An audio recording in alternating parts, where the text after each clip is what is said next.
তবে এই দেশে আমার মতো পাপীর সংখ্যা হাজারে হাজারে, লাখে লাখে। এরা সবাই মানব সন্তান হয়ে জন্মাইছে ঠিকই, কেউ পুরুষ হয়ে উঠতে পারে নাই। আর পুরুষ হয়ে না ওঠার যন্ত্রণা যে কত কঠিন, কত ভয়াবহ, প্রতিনিয়ত হারে হারে টের পাই। কারণ পুরুষের সাফল্যের ভাগ সবাই নিল, ব্যর্থতার ভাগ তো কেউ নিতে চায় না। কারণ সবাই মনে করে পুরুষ জন্মগ্রহণ করছে পরিবারের অন্যান্য সদস্যদের চাহিদা মেটানোর জন্য। অনেকে ভুলেই যায় পুরুষ নামক মানুষটার মধ্যেও একটা মন আছে, একটা হৃদয় আছে, হৃৎপিণ্ড নামক একটা বস্তু আছে। প্রিয়জনের কথার আঘাতে সেই হৃৎপিণ্ডটা না কাইপা ওঠে। ভুলা যাইবই না কেন কম? কারণ পুরুষ তো কখনো কারো প্রিয়জন হয়ে উঠতে পারে না। সব সময় পুরুষ প্রয়োজনই কাজে লাগে।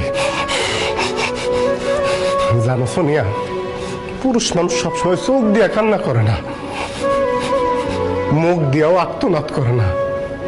পুরুষের মন কান্দে, হৃদয় আর্তনাদ করে। পুরুষ আবার সেই আর্তনাদ বুকের মধ্যেই চাপ দিয়ে ধরে রাখে, যাতে প্রিয়জনরা না শুনতে পারে। যদি কষ্ট পায়